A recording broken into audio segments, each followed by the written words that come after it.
Okay, so we're going to call the May 4th meeting of the St. Albans Town Selectboard to order, 6:30 p.m. Monday night. Please join me with the Pledge of Allegiance. And Carrie, you're going to lead us tonight. Oh, am I? All right.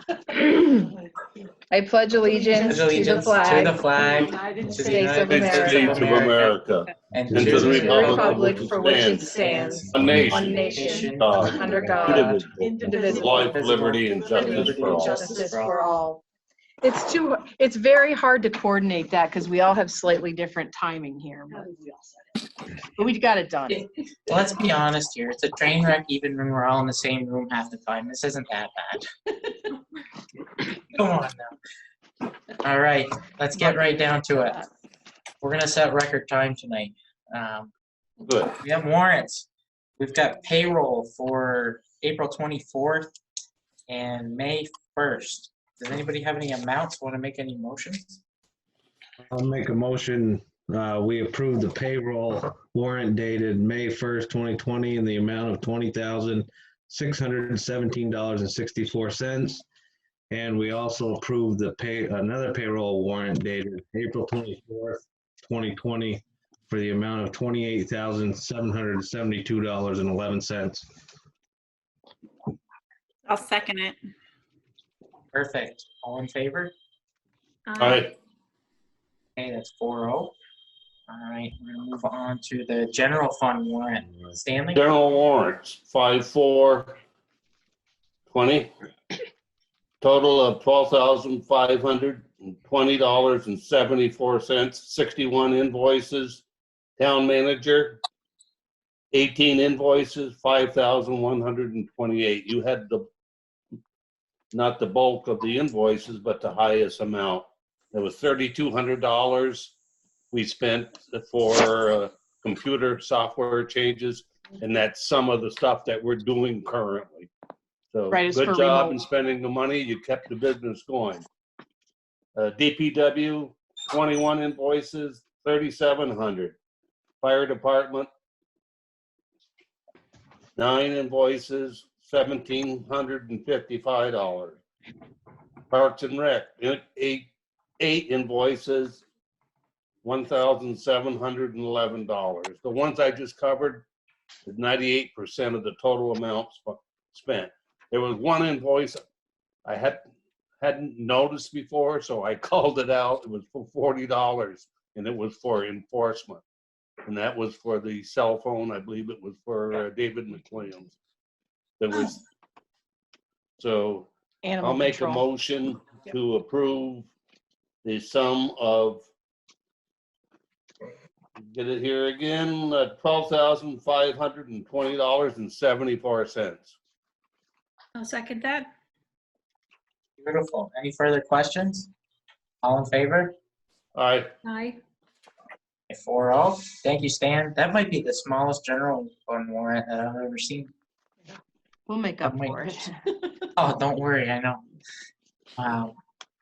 So that's it for warrants, right? Yes. Okay. Anna So we're confirmed. back to minutes. We've got the Monday, April 27th meeting, and that was just to go into executive session. That looks good. Then we've got the April 20th regular meeting via Zoom. Didn't find anything in that one. Did anyone else? I had just one part where let's see, it's on page 3. It's under the emergency town ordinance and enforcement section, the 3rd paragraph, it says E. Creeley suggested removing parts of this ordinance. I don't believe that I actually did suggest removing anything. I think I was concerned about removing or changing anything until we could talk to the chief about it first. I was concerned about making changes without him here to talk through it with us. So I don't think I said that. So we should replace suggested with was concerned about removing parts of the ordinance? That's chief? closer to what I was saying. Okay. Yep. Definitely your main concern that the chief be present. I do remember that. Yep. Okay, we'll change it to reflect that. Was concerned about in place of suggested. Yep. Any others?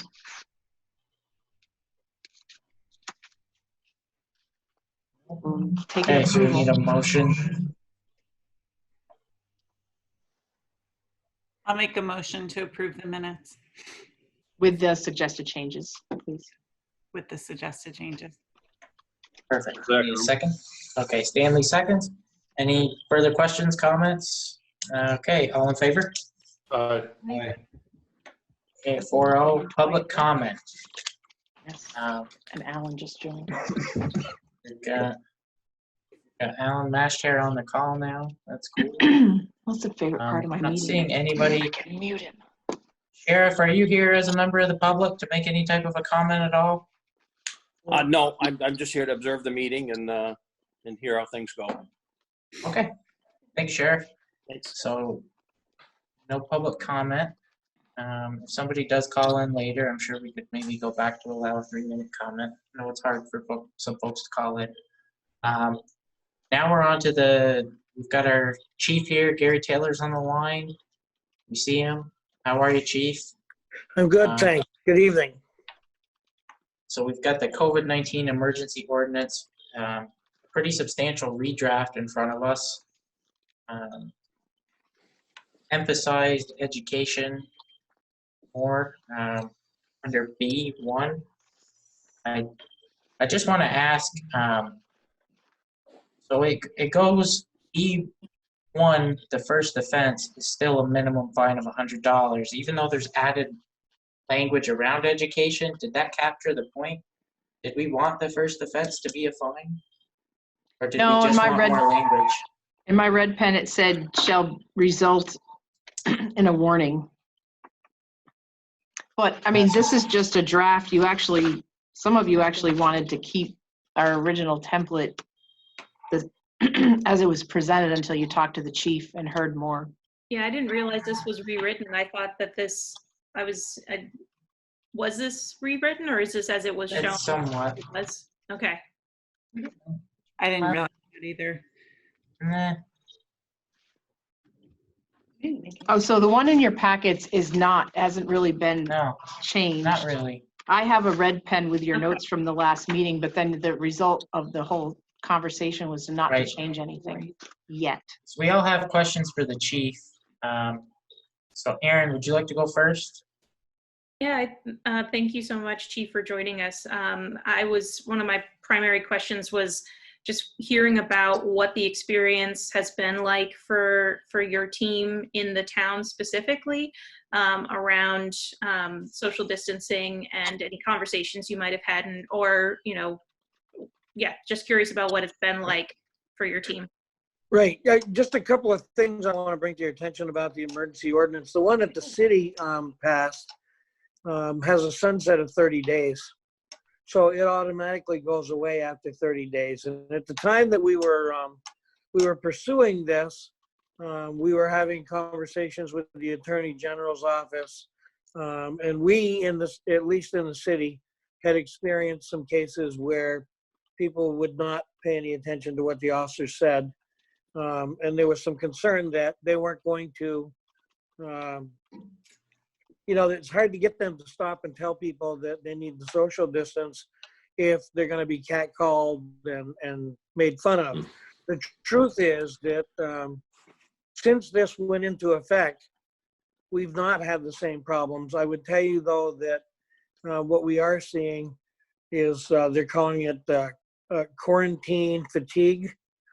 There are lots of people who are out and about without face masks, without gloves on, who are not social distancing.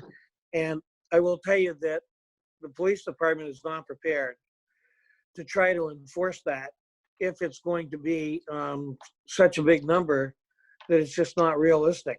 The idea behind this originally was to at least have something to discourage people from pursuing that conduct. I will tell you about a case in particular in the town with a panhandler out at Walmart, who we've gotten several calls on, and we've been out and dealt with him on each occasion, tried to educate him about social distancing and PPEs. And the last I knew, he had moved his location to the Highgate Commons Shopping Center. where he was doing the same thing. It might have been an appropriate thing to be able to maybe write him a ticket. The truth is, people like that seldom pay the tickets anyway. So I'm not sure. At the time that we did this, we believed that it was the correct thing to do. It was consistent with what others were doing in the state. And the one thing that the Attorney General, T.J. Donovan, had suggested is if we were going to go in this direction, any community, that we should all be consistent and probably have the same ordinance. So if you look at that ordinance, it's really a copy of Burlington's ordinance. Maybe Barry's too, Timmy Bombardier over in Barry. But I think on May 15th, the governor is really going to emphasize reopening the economy.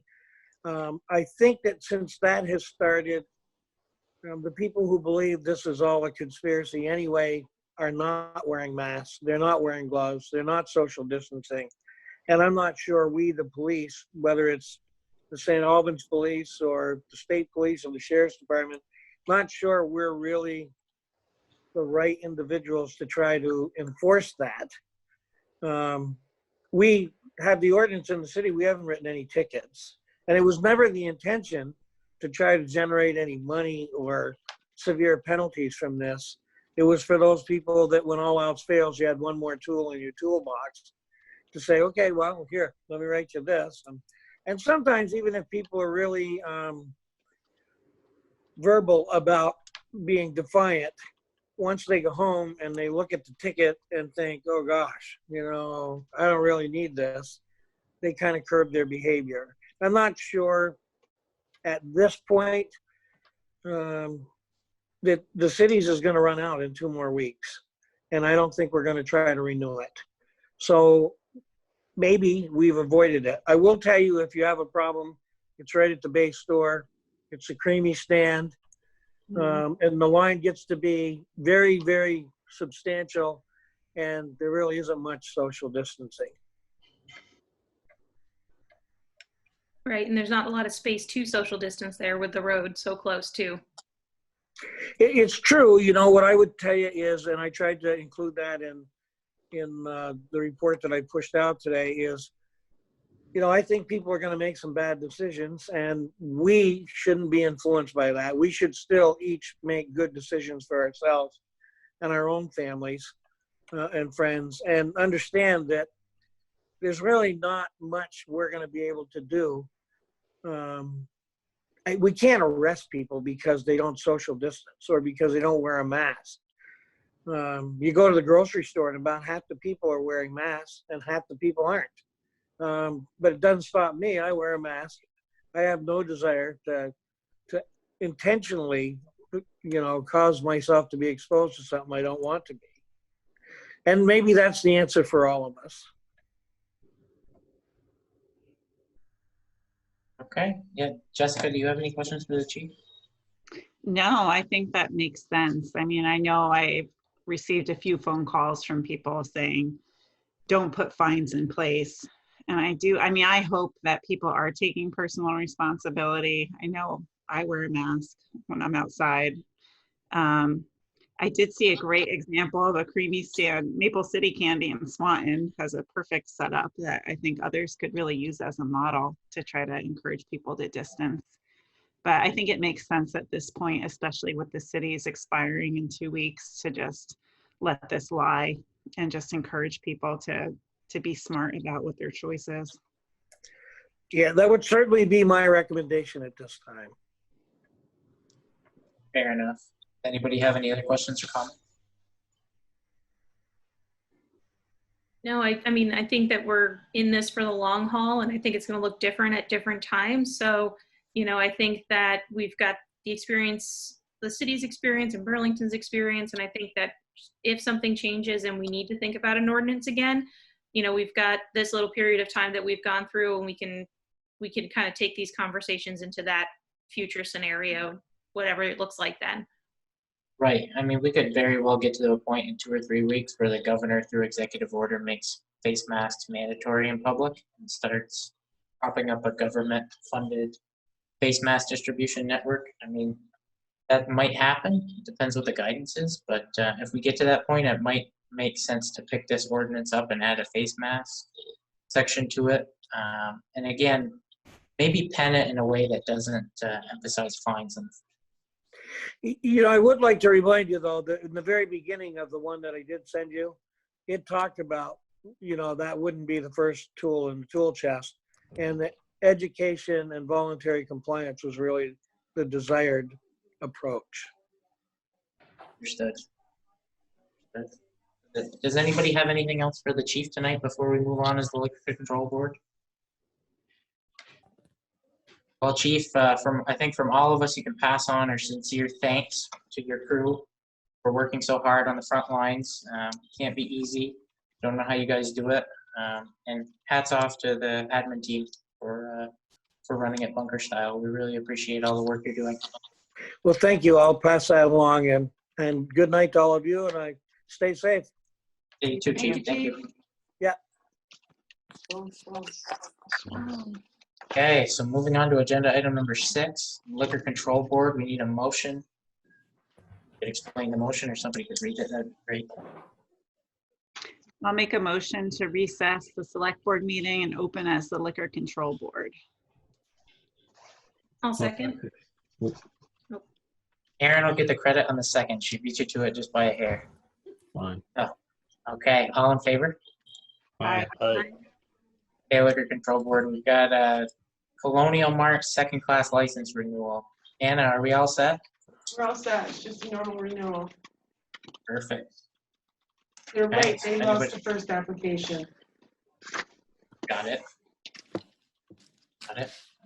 Anybody want to make any motions? I'll make a motion. We approve the liquor license second class for Colonial Mart.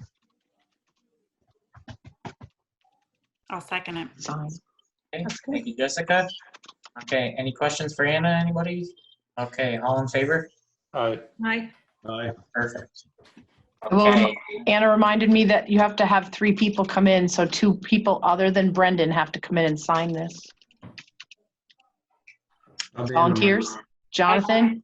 Yeah, I can come to Okay, Wednesday. and Jessica. Thank you. Thanks. thank you, guys. So now we need a motion to adjourn as the liquor control board and reconvene as the select.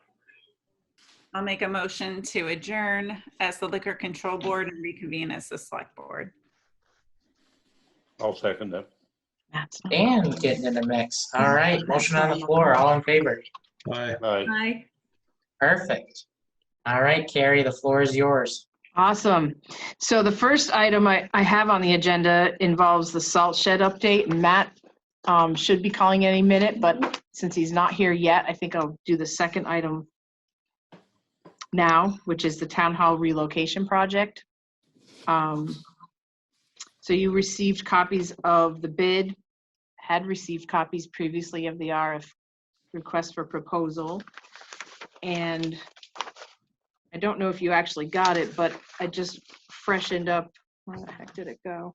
That the first 2 items of that work were really independent of a location. So the first 2 items of the work that we got approval to do involves like a space needs analysis of the town hall, and also getting some plans, basically to find out if what we need for space and how much space we need given the space needs analysis. So that was about half of the money in that first part. So I guess what I'm asking you at this point is to, 1, if you agree with the recommendation that I made, or if you want to go with someone else and why. We can have that discussion broadly here. If we're going to involve a lot of details, we should go into executive session because it does involve a contractual issue. And that's kind of where I'm at. So we put it out to bid. And as I stated at our last meeting, and so did Al Vogel, I anticipate some federal dollars coming in the form of grant and or really inexpensive loans in the near future from the Fed as a result of this horrible pandemic we're in. So I guess I would request that I'm able to hire this project manager and get them on board and have them start at least part of the process, but obviously that's a policy decision of the boards. Carrie, when you say your recommendation, do you mean for a specific project manager or to go forward with getting a project manager? Well, both. 'Cause I think I missed who your top. Yeah, I didn't put that in writing. I was hoping to hear from you first. Okay. But it's hard to do this out in the public without actually being able to share details. But I thought there was I would recommend the person that we hired before, since he seemed to be cost effective. He understands where we are at with the process. He's done it before, right? A few times. Yes, and so have a couple of the other people. I just thought Right. his It's a good approach qualification. was, yeah, we didn't want the Cadillac. We wanted the no frills, get it done, get us a good value for our project. If we're And talking, I'm in, oh, sorry. Aaron, if we're go ahead. talking about the same person as previous, then that person was the highest scorer on my bid sheet. If we were talking about details, if we weren't all on the same page, I have more comments that I'd save for an executive session, but. Okay. Thank you, Aaron. I Jessica? felt like they all had excellent packages, but I think due to the experience we've had with that person and his price being really reasonable, it makes sense to go with him. Jonathan, do you have an opinion you want to put on record? Not really. I mean, yeah, if you look at, if going by price, I mean, he's definitely more affordable or less expensive, for sure. Gotcha. I like that. I like the change in, like that. Stanley? I would have to go into executive session to give you my feedback on what's going on with that. Right, is that something that you want to do tonight, or do you think we should do it later? First of all, we have not, as a board or any board in the past, made a decision to leave the current town hall. We have not, as a board in the past and current, made a decision of where we're going to put a new town hall, where we're going to relocate. We got to make those decisions before we spend money for a design, thermal testing. Barry, do you want to respond to that? Well, I mean, there was a decision by the board to relocate when after we had someone evaluate 4 different options. One of them was when we had them do that old ice building. 3, right? And it's the Well, gentleman we were three talking options. about? Yeah, correct. And so at that time I said, well, we really should decide where we're going and set a floor on which direction we're going before we spend more money on services, because as we all know, we're constantly criticized for spending money on studying something and then changing our minds. So at that point, there was a meeting where, should we go forward? Is there a decision? Does the board agree on looking at relocating? And there was an affirmative to that, which is why we then said we can go forward with this pre-development phase, spending up to 65. It doesn't mean we have to spend it. And Matt specifically said at one of those meetings that the first 2 phases of this project were independent of where the building is located. So you do not have to decide, finally, I guess you could say, although I think it's already been done, whether you're leaving this building or not. You just have to decide whether or not, after a period of 5 years, whether or not you're going to do the space needs analysis. And then secondly, get a design. It was very clear in that analysis done with just numbers. It's not me speaking as someone who works here, but that to stay here would be the most expensive option we have per year when you carry that out over the life of whatever funding vehicle you use. This was the most expensive option. So I don't understand exactly why we keep going back to that. Yes, it's possible to rehab this building. It is, but we might get 10 or 15 years. Matt said that at that meeting, where all the other options have a life of 40 or 50 years and they don't cost a lot more. So, Well, let's have this discussion real quick. So Yeah. that was a previous board. it was. I'm echoing somewhere. I don't know if it's in my own ears. If everyone who's not speaking could mute, that will cut the feedback. Yeah, That includes Mr. Mash Chair. Yep. Yeah. But Okay, thank if we you. look at item 8 in your proposal, it says items 1 through 4 to be completed in 45 days. And That's number probably, 3 is you're right. geotechnical, and there's no way we can do that without having a location. You're absolutely right, Stan, and that was probably an error because I really intended to do 1 and 2 right away. And we're going to have to talk about the details with this contractor, no matter, when we actually sign. Why don't papers. we talk about picking somebody and then make the decision of what we do after that a second decision.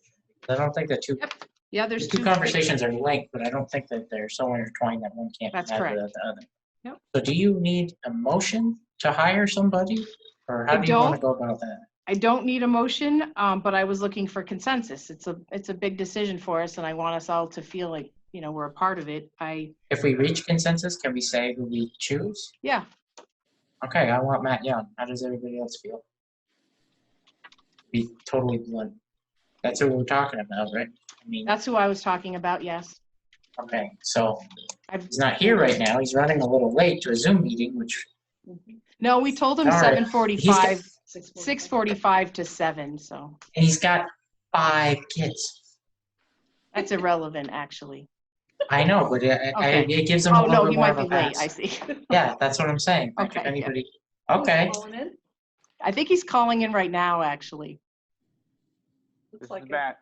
Hi, Matt. Matt, Hello, how are you guys? We're good. good. We were just looking at our next agenda item, but you certainly can listen in. Yeah, so Okay. why don't we go around and take a little bit of a round robin to this? So I said my piece. Jessica?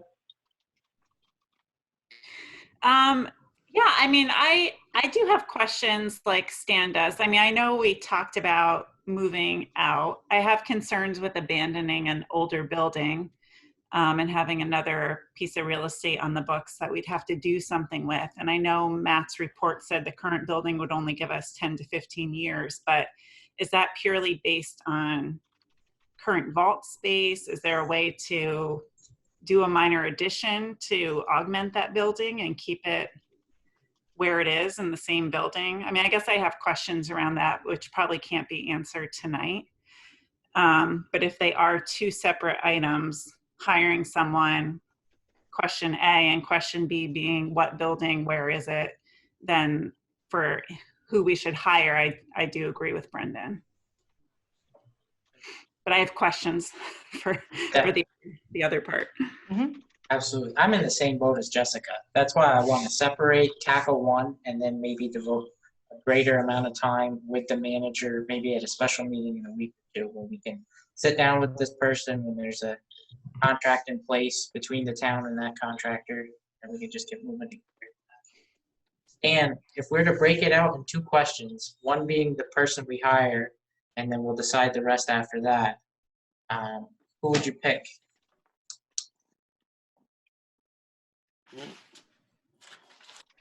Somebody. Yes. Stan. I had VIS. Did he say BS? No. BIS. Oh. All right. Jonathan?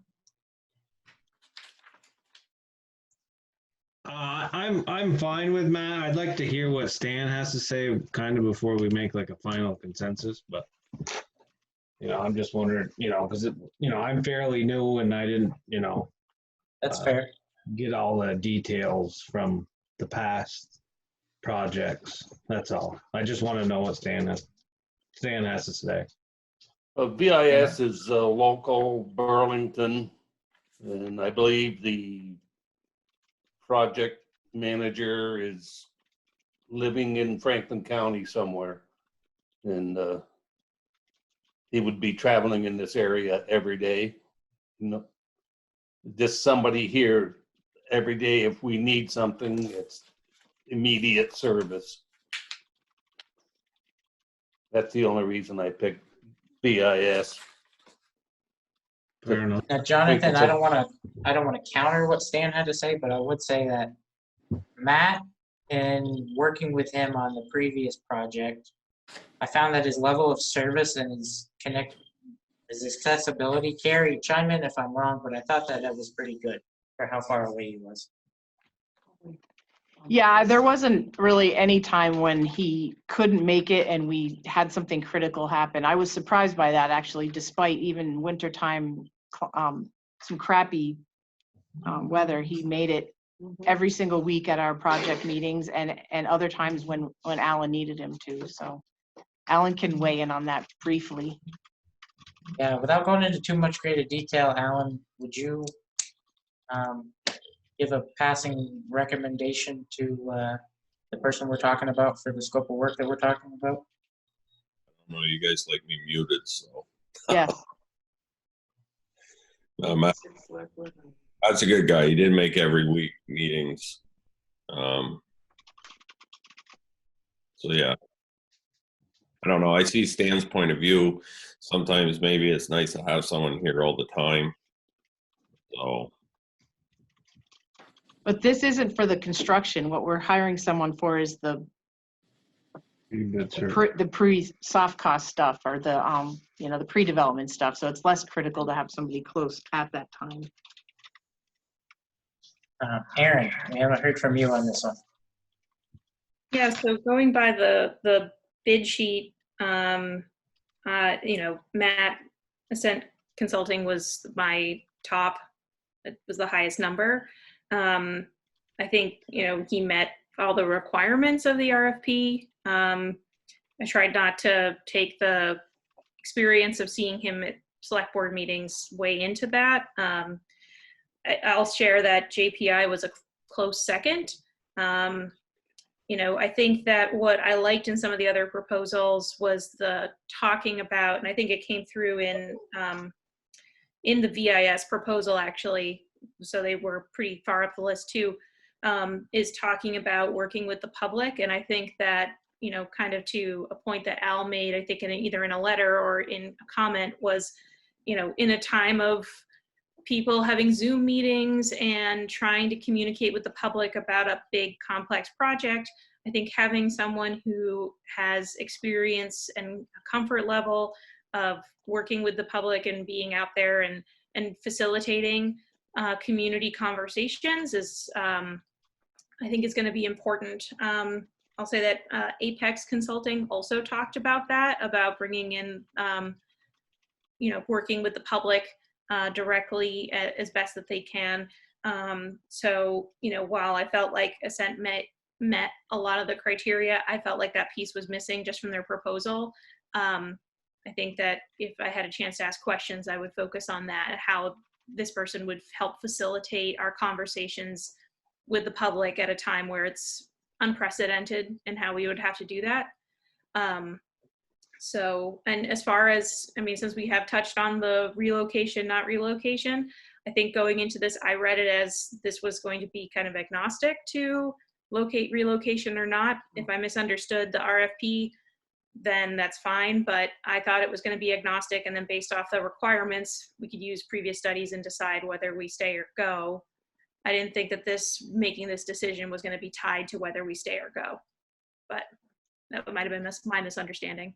No, I'm under the same interpretation, Aaron. I think this is, I think what Carrie wants to do is hire somebody and then pick off what we can pick off for the space needs analysis only. And then we need to, as a group, preferably with this person that we hire, have a meeting, whether it's Zoom or otherwise, about whether we want to stay or go. And when we get to that point, I just don't know if that's the time when we need to pump the brakes and really wait until the point where we could do it more publicly, or if this consultant, to Aaron's point, will have more ideas on how to better connect with the public other than a Zoom meeting, because we see they're not extremely well attended. Jessica's an expert on making community connect with one another through her job at Rise, so maybe we can, figure some kind of a healthy way out to get their messages out and to hear back from the public. I don't know. I really do view this as two separate issues. Hiring somebody and then really figuring out how far we're willing to go. To Carrie's point, do we do a space needs analysis, get that done? And then individually, unless something comes out of the woodwork as far as being able to connect a little bit better than a Zoom meeting, I think we should wait until we can get the public connected with us a little. But Jessica, what do you think? I do really appreciate Aaron's point about engaging the public, and I just have two thoughts. Like, it would be nice to just hand it over to a consultant who has those skills and let them run with it. The other option, Carrie and I had been emailing with the state pre-COVID about them coming in and running a series of community meetings for different priority areas and getting the public really involved and setting up public committees to work on these issues. So that could be another avenue. I don't know what they're doing.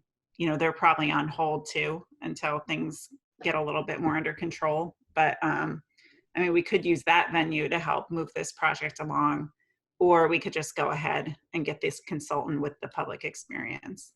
I think either way could possibly work. But I think the difference, you know, the garage, we had all the money in the bank, so people were really on board with that. Whereas this, we will probably be taking out a loan and paying it back. So I think we need even more of that public engagement to make this happen successfully. I agree with Jessica. I think we should learn from the pool. And I know we weren't dealt the best hand. A lot of us really believed in that project, but it landed in our laps, what, 3.5 months out? And then we had to sell it to, you know, really 13,000 people in all of St. Albans. But if we can play this out and move through it methodically, I think we're going to get to a pass as soon as next March. Jonathan, I want to know if hearing anything from anybody changed your mind, or if you'd still like to talk a little bit more in executive session. I mean, I'm fine with picking somebody. I think, you know, I think we need to work with somebody, you know, going by what was said in the last joint meeting with the Planning Commission. If we're looking at a 40, 50-year building, you know, we got to look at, you know, how much staff is going to be there in 40, 50 years. So that's infrastructure that's going to have to be, you know, there's a lot of stuff that's going to go into this. So I guess moving forward, we got to pick somebody. And So do you have anybody in mind that you'd like to throw behind? Let's just stay with Matt. Okay, so has anybody changed their mind from the first person that they said? Because that's what I've written down. I have everyone but Stan down for Ascent and then Stan for VIS. Is that still holding by a nod? It's not a showstopper to me by any means. So, you know, if we got 4 people, 3 people, whatever they want to hire him, that's fine. He does a great job, a good job.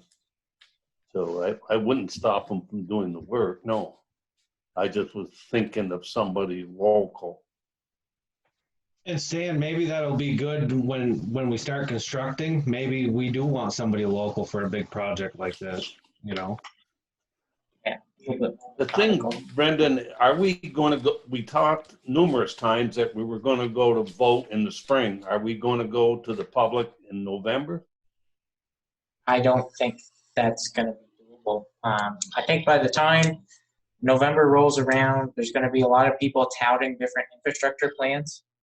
At this point, I don't know that Congress could act quickly enough this summer before the campaign season to put a multi-trillion-dollar infrastructure package together like the country's going to need to really rebound after the pandemic when there's a vaccine in place. I think there's going to be competing packages on the right and left. The public's going to elect the next president, and that person will then work with a new Congress in January to implement. I think we'll have a little bit more idea right around March as to what that could look like. So we'll just have to pay attention to the candidates. But no, I think we're going to have to wait until March. Hopefully by then there's a vaccine and people will be able to be out in the public and talk a little bit more. But Aaron, what do you think about that? You're in healthcare. Yeah, I can't really put my other job hat on, so I'll just, you know, I think I would be curious to know if there's, kind of pivoting from that for a second, if there's kind of a point in time where we would say, because what if Congress does act and they're feeling generous and want to do an infrastructure grant of some kind, when is the latest that we would really need to be getting, like, educating the public on what the plan is? Is that August? Is that, July? Like, I'm curious, Ned and Carrie, if you have thoughts on when we would need to start doing education to the public or engaging the public on the plan in any fashion. We don't know when that's going to happen. So any other comment after that would be actually a 100% a guess at this point. Well, not like when they're actually going to do this hypothetical construction bill, but if they do pass it or don't pass it, if it happens before, like, we would, regardless of whether that would happen or not, we would want to engage the public by like September if we were going to do this in November. So that way if something does pass and we haven't crossed that threshold yet, that Rubicon, we can be like, okay, we can go for November, or nope, it hasn't happened yet. It's September. We can't engage the public. We're going to have to wait till March. So to meet our November deadline, we had plenty of time to get this done if we decided where it was going to go. We could do the 4 steps in this process, but the outreach is going to take 2 to 3 months. So that was going to be tight.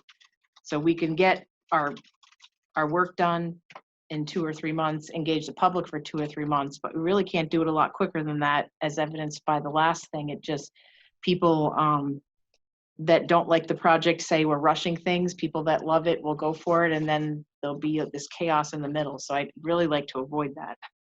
I remember that the first garage project in 2015, the special election failed. It was a pretty hard fail. And then the pool project failed. That, I want to say, is because the public wasn't as involved with the creation of the nuts and bolts. I'm not talking about picking the color of the flooring, but layout of the building, exact area on a lot, where it's going to be situated, what windows are going to be able to see the sunset. And people really care about that. And the better we can involve people, good, bad, or ugly, the more people will vote for it, and it'll have a better chance of passing. So I guess this changes every 2 weeks.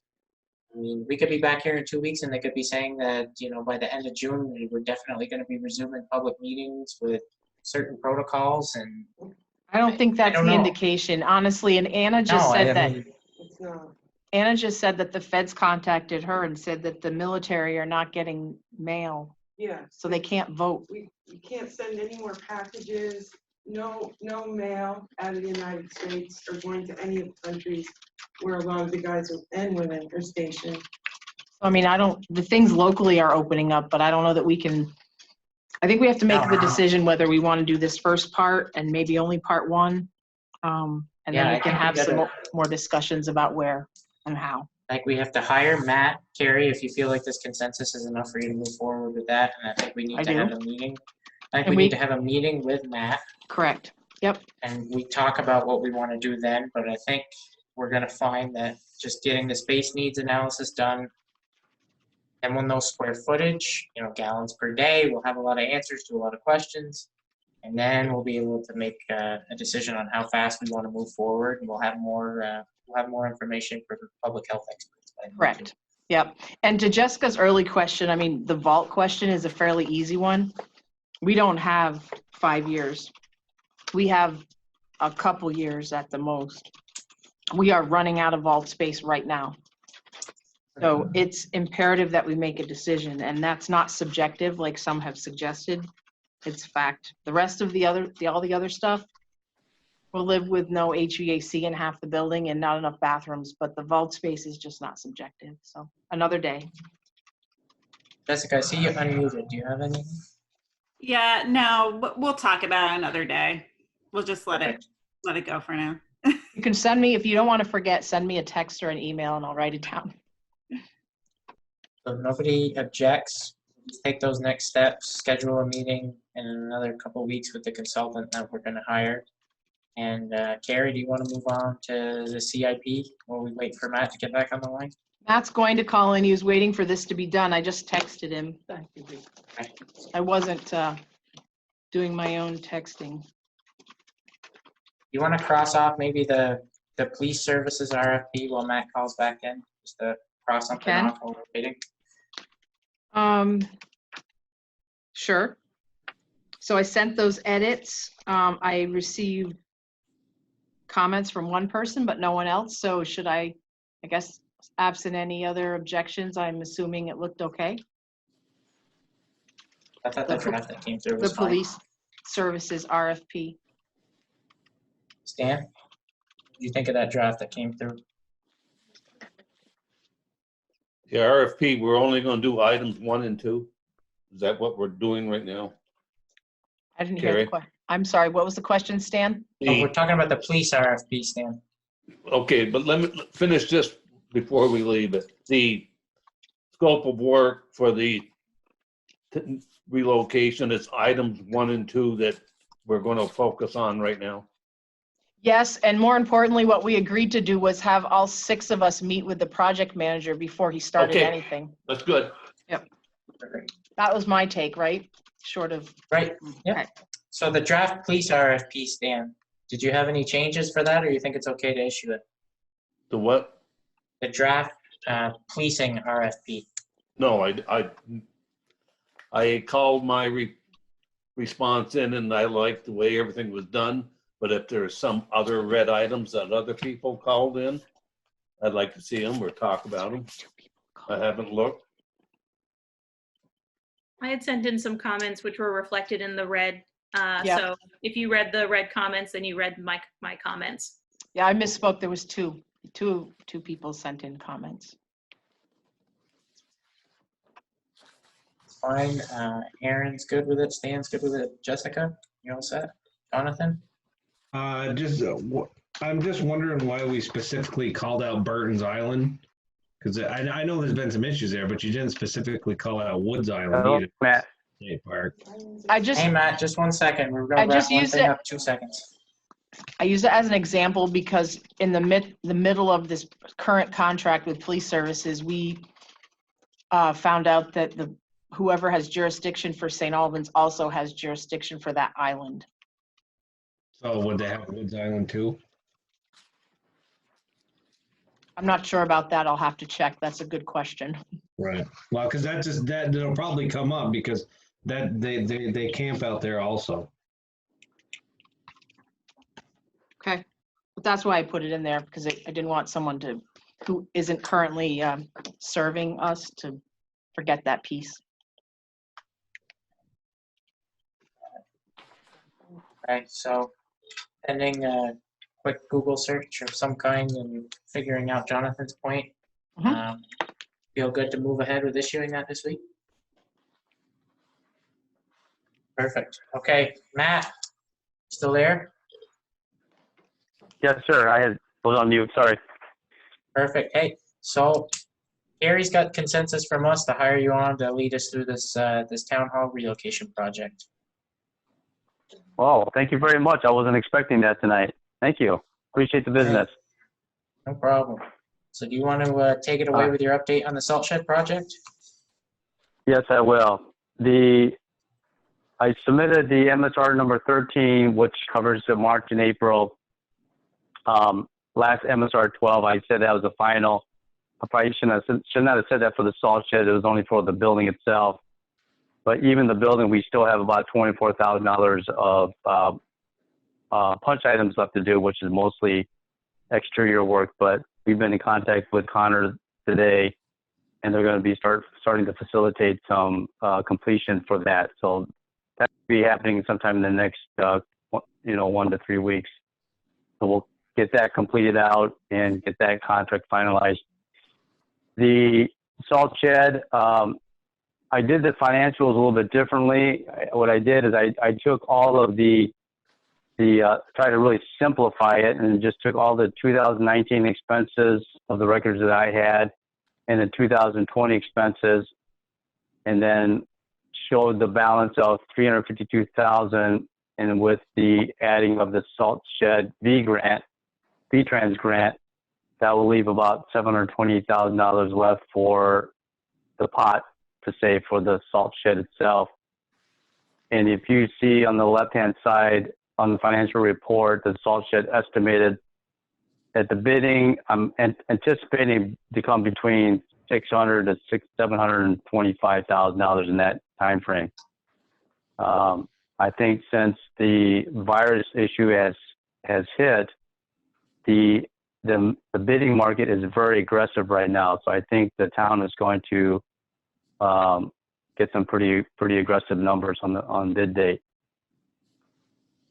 Any questions before I leave the financial picture? Yeah, Matt, one quick question. It says V-Trans grant received almost 46 grand. Is that just money that we have on hand that we received on the V-Trans contract? The date out of that 376, is it spent? What is it? The 46,000 is the money that we have received to date out of the 376. Have we spent it on anything, or is it just sitting in an account? That I don't know where it sits in your account, how you account for money coming in, but that's what you have been reimbursed to date. So what happens is any money that you are spending, we submit all of the bills and they pay 80% of that. I'm just wondering if that 728 has 45, almost 46,000 out of it already that we've already expensed and been reimbursed for out of that $376,000 fund. No, the 728, no, it does not, because the report that I used for the 292 up on the top for the fiscal year 2019, that was based out of the June 13th expenses and expenses only. There was no add-ins to that. And then for the fiscal year 20, that was about the $3.2 million, and that was, again, expenses only with no. That 45, that almost 46,000, that does not need to be deducted out of the 376 that adds with the 352 to total 728. I just want to make sure that we're not in that 728 carrying almost 46. Well, it does eventually need to be deducted out of the 376 because that's how much. That's sort of like you're buying it down from, so that you keep track to make sure that I guess your grant agreement, that you take full advantage of the grant agreement. Okay, so I'm just So the cash 40 on hand wise. So the 46 grand is just information. It's not to be subtracted That's or correct. added. That is correct. It was just information only. Yes. So it was costs that we incurred on something else and we sent it. I just don't know how we could receive V-Trans money out of that grant and not have to take it out of that $376,000. I think, isn't it? I'm sorry, I guess if it's being just reimbursed, ultimately, I mean, do we have to sub the 376 or sub it from the 440, sub the 45 from the 376? I think it's just there. And Yes, you will eventually have to do that. We don't have, all we're getting from the state is $376,000. We've already spent 45. We'll have to redo this because this is way too much conversation about one spreadsheet, and it's confusing, obviously. So we only we're only getting 376. Okay, so that 728, you have to deduct the 45,813, and that's the number for cash on hand that we have to spend on the selection. Yes. Yeah. On accounting terms, yes. Okay, that's fair enough. Matt, sorry. Anybody have any more questions about the financials aspect of this for Matt? Okay, sorry. Go ahead, Matt. Okay. One thing I do want to make a note is I put an asterisk on the bottom that says that excludes incurred costs. So that's any costs that you guys had incurred prior to 2019. And also, when I looked at the report, there was about a $12,000 of pre-purchase of propane fuel hitting against that, against that account. To me, that should not have hit that against accounts because that should be operation cost, not a new construction cost. Does that make sense? Yeah. Yeah. Fair enough. Okay, so we So could just add back FYI, in. Yep, just so heads up for that. So we have another $12,000 to spend. Yes. I mean, I mean, there's other small items here and there. I mean, I saw things from WB Mason and, things like that, but I wasn't going to nickel dime that, but when I looked at the report, I saw some big numbers and anything that flagged on me, I wanted you guys to be aware of it. But because me personally, you know, when I put an estimate together, it's for new construction, and I would have never have put in operation costs towards the new building. We'll do an And audit. unless it was like an estimate. Yeah, it needs to be audited. Hey, Matt, you want to Okay. continue with your report? Yes. So moving on, you can see that the bidder RFQ was released in March 31st. It was due on April 22nd. We received 6 firms, and just as of last Friday, we have notified all 6 firms that they have been pre-qualified to bid on the project. And again, our goal is hopefully that all those 6 firms will continue on to actually bid the project. We received the bid documents with responses from VTrans actually last Friday or last Thursday. That has been forwarded over to Cross Engineering. They need to make those edits and changes, and it's in their plate right now. Once I get those, I'm going to forward them back over to VTrans. They'll have a final look at it, and then the bid documents will be good to go to send to all of the pre-qualified bidders to bid. I'm anticipating that we will receive all the final okays by the end of May, and that this will be out to bid. We'll give them about 3 weeks to bid. The bids will come back, you know, mid-late June and May, June, and then, you know, if depending on the results of the bid comes within budget, they can pretty much start construction right away, depending on, again, what the governor says about how much of the work on the outside and construction can continue. So right now we meet the threshold that he's at for outside construction.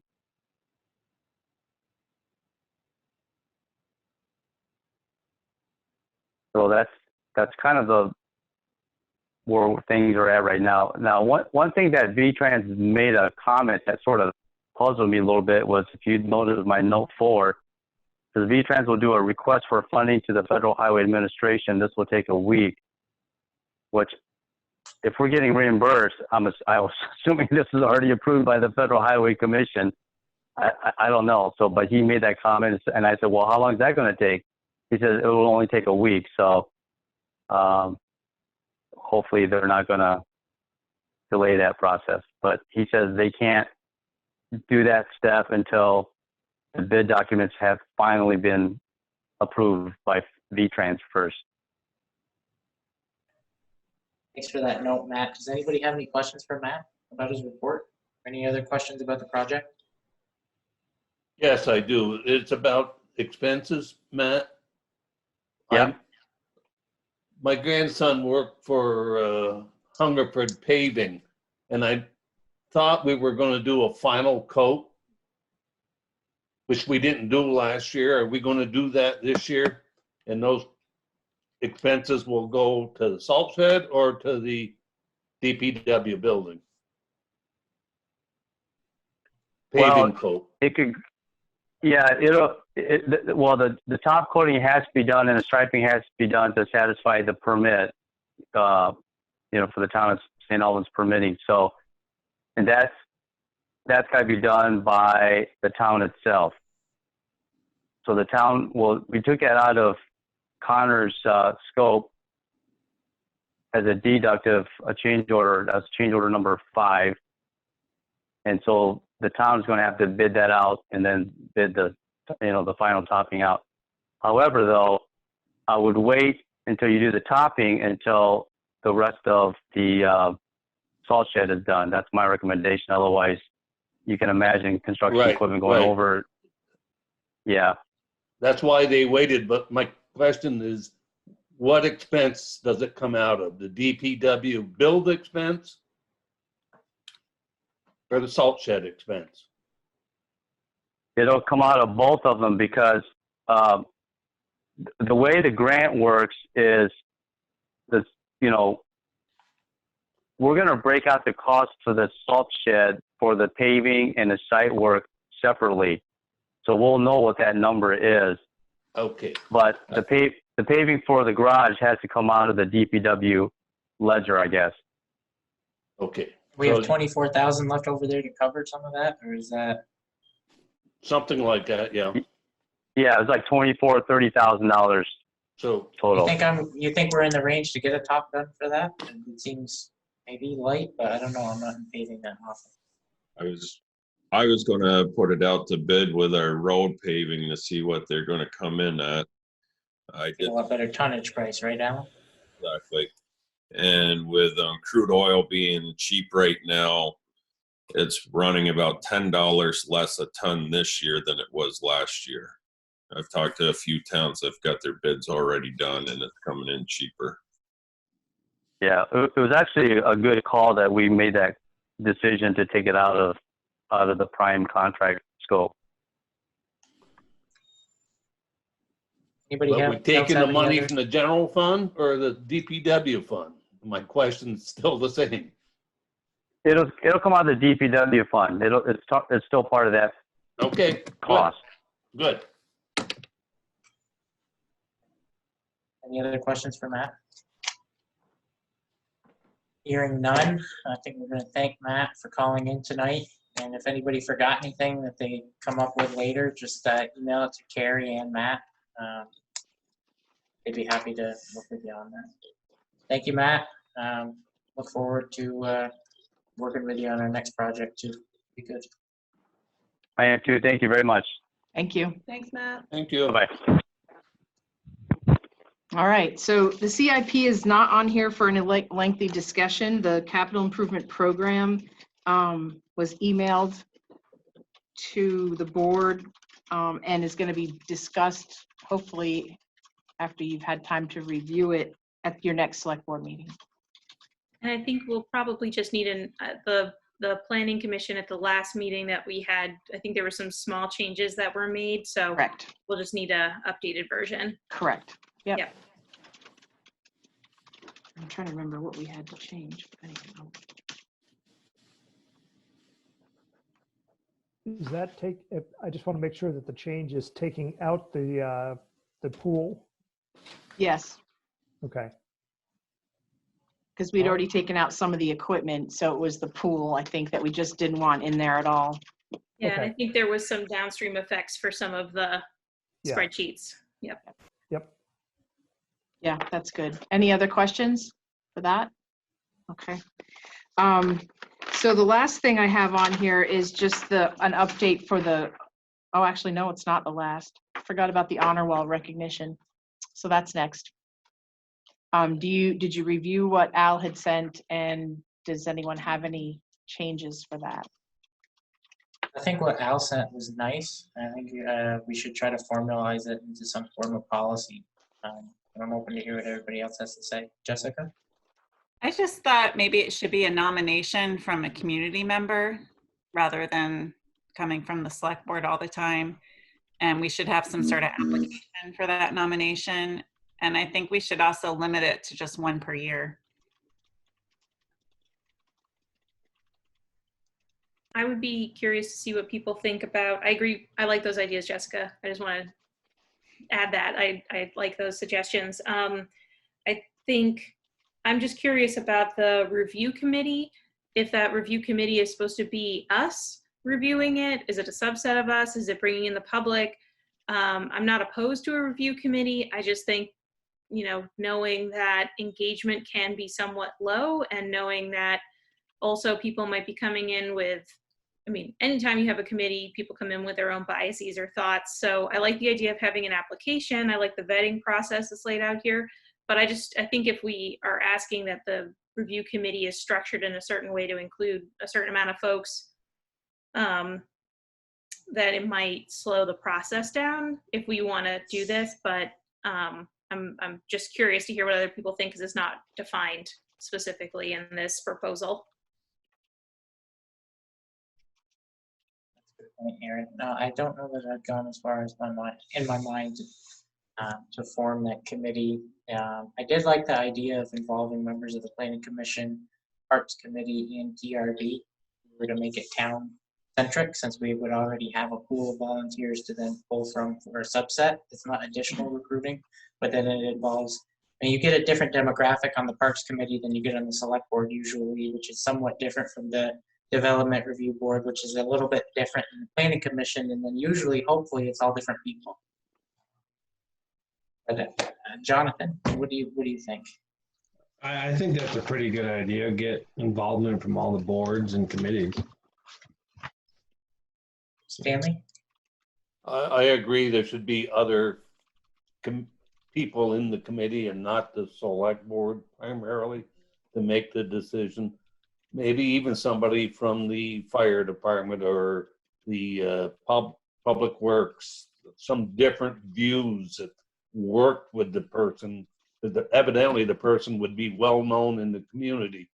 So these other organizations that support our whole town would be members I'd want on that committee. Or some input. They don't have to be a committee member, but somebody that would give an input. I like that proposal, Brendan. Yeah, a pulling from the current volunteers and staff and committees.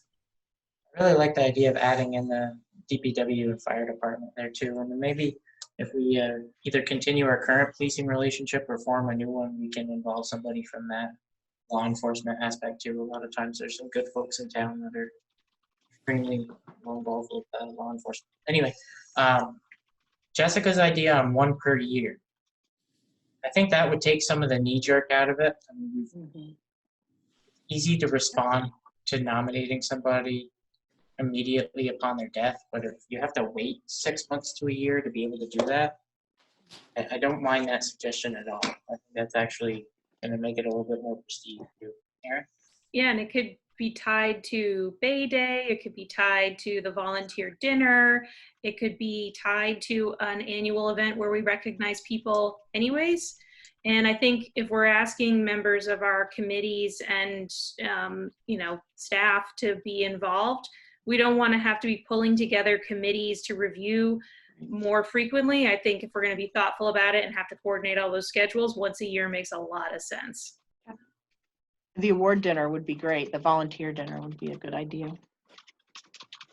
So we want to have a deadline set in advance for nominations, factoring in when we normally have the volunteer dinner in April. That's a good structure. So we want to have 1 per year. We want to be able to have who make the nominations. Anybody? Anybody can nominate anybody that meets the requirements, and that's it. I think that's fair. So seeing a lot of head nods and no disagreements. Trying to think of any other thorny issues that might come up with it. I mean, at this point, we're going to have to put all these things in there, and you're going to see it again anyway. So if you think of something in the interim, you can send it to us. Definitely. That work for everyone? Perfect. Okay, so Carrie, you have a COVID update for us? I do. It's not a lot different than what I sent you on Friday, but for the public, and there are a few people that actually watch these meetings once we post them on channel 15, 16. Town staff is now largely back to work in the office. DPW is working. So we are open by appointment only right now until the governor's orders change. But what that does mean is we're all available and our records are accessible to those people that are trying to do some legal work. Zoning administrator came back last week. So all those things are happening.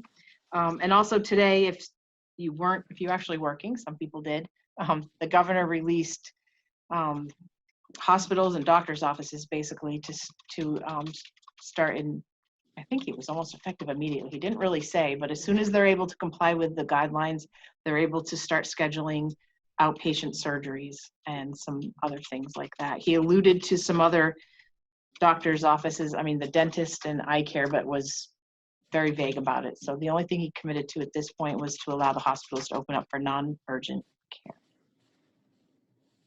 Or so I think he called it, quote unquote, some elective surgeries, but I'm not sure it was defined any further. So that was good news today. So he is slowly opening up more things, and I expect at least by Friday for more things to come forward.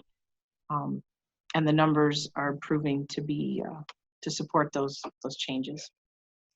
That's it. I'm not going to go over. There's a copious amount of information that gets sent out, but give you guys. If anybody has any specific COVID related questions that they don't want to ask here, but would like Carrie or any other member of staff to track down information, or if you want to hear about what the town's going to do as we open up going forward, just email Carrie. She would be more than happy to walk you through it. Great. So schedule. We've got May 18th and June 1st. And I think if you can get a contract with Matt in place and we want to talk about having maybe a 1 hour long meeting as a kickoff meeting with Matt to talk about what we want to do, why we want to stop there, and maybe allow Aaron and Jessica to ask their questions about how Matt would plan to connect with the community.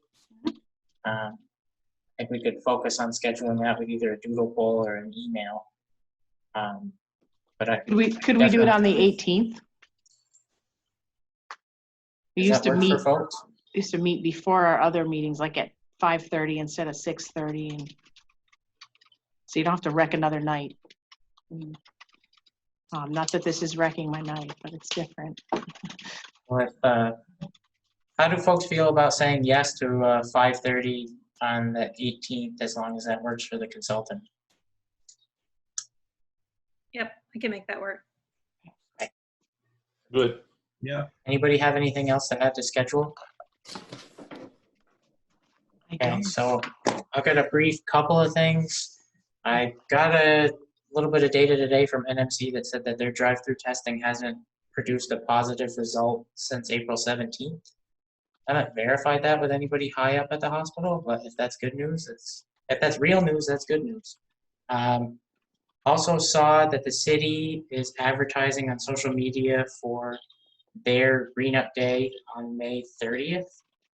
Gary told me today that she's working with Alan to come up with our own Green Up Day.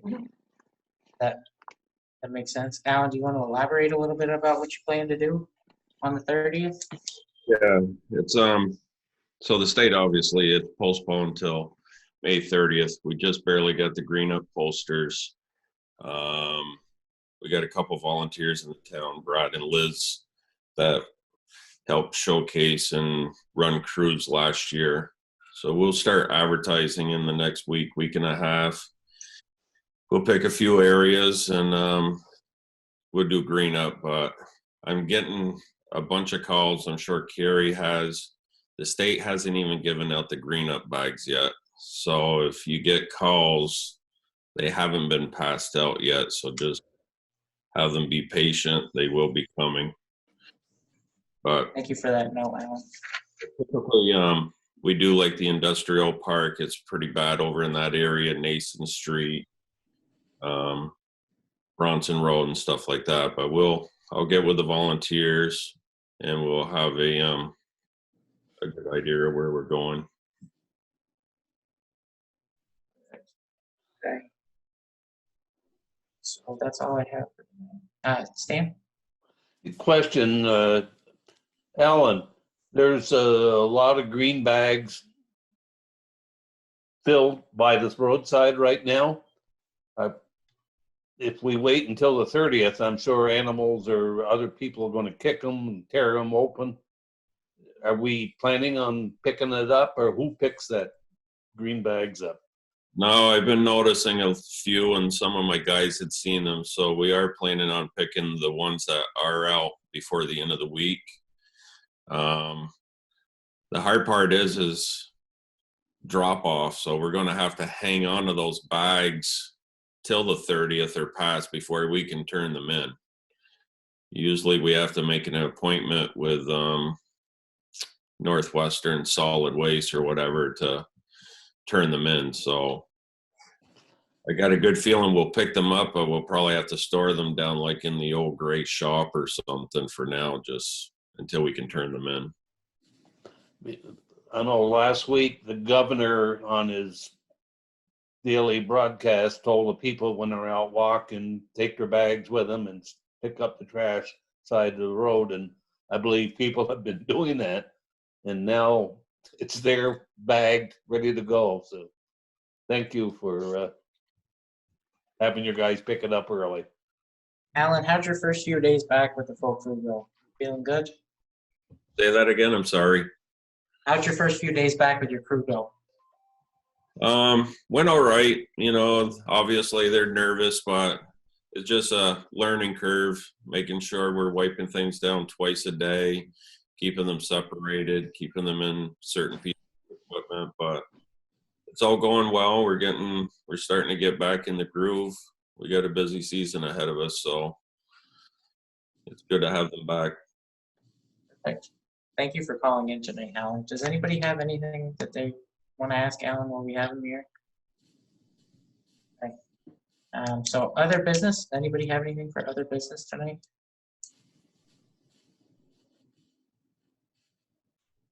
Carrie, should I talk about the mountain bike trails?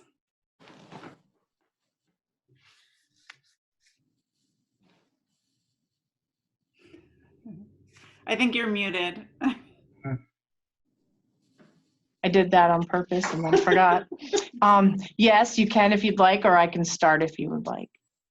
I could start, I guess. Go So, Town Forest mountain bike trails will be finished this spring, and there were 2 smaller trails that weren't included in the original bid, but the trail builder is up there now. Well, not now, he will be up there, and the mountain bike club's been talking with him, and they thought that we could possibly finish those 2 other trails while he has the crew up there. Some of them have technical areas that deal with ledge that he has the right equipment to do it. So it's actually, he sent the bid over this afternoon right before the meeting, but it's closer to 5,000. I thought it was going to be 4,000.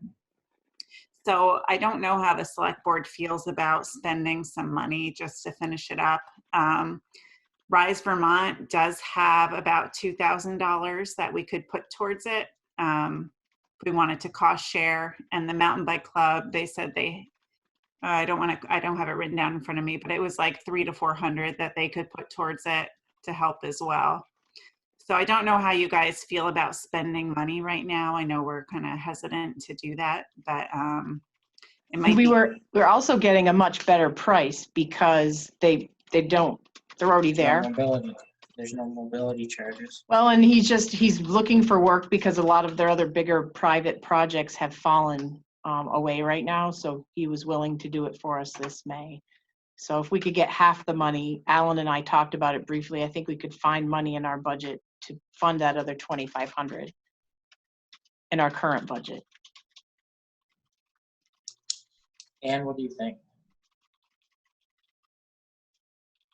There must be money available. That your blessing?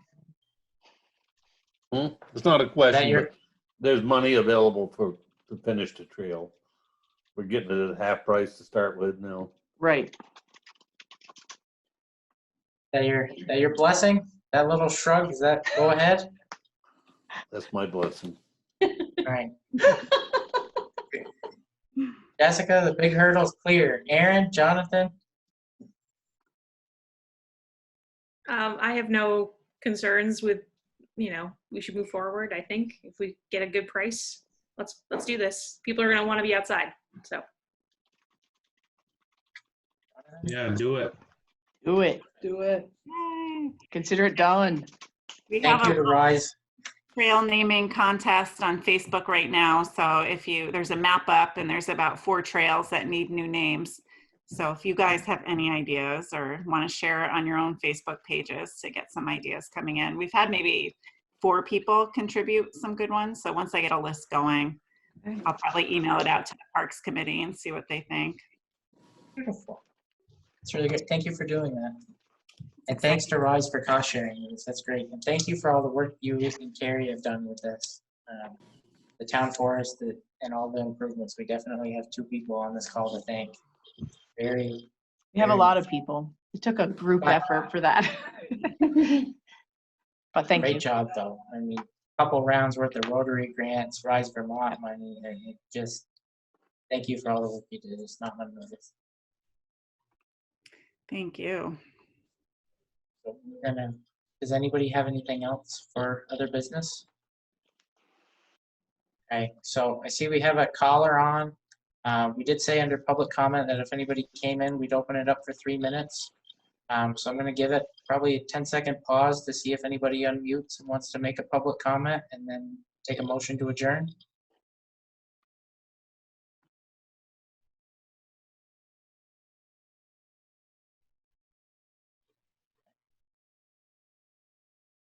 Okay, I think we're gonna call it good if anybody wants to make that motion. I'll make a motion to adjourn the select board meeting. Jonathan, you're muted. You've seconded like 3 times. Yeah, I'll get the hang of this at some point here. Right when we get back to meeting in person, we'll have it right now. Yeah, it'll be a lot better. Okay, so all in favor? Aye. Aye. Thank you for coming in tonight. Thank you to everybody at Town Hall. Thank you, Roger, Sheriff. Have a good night. And Alan, have a good night. There's Jen A.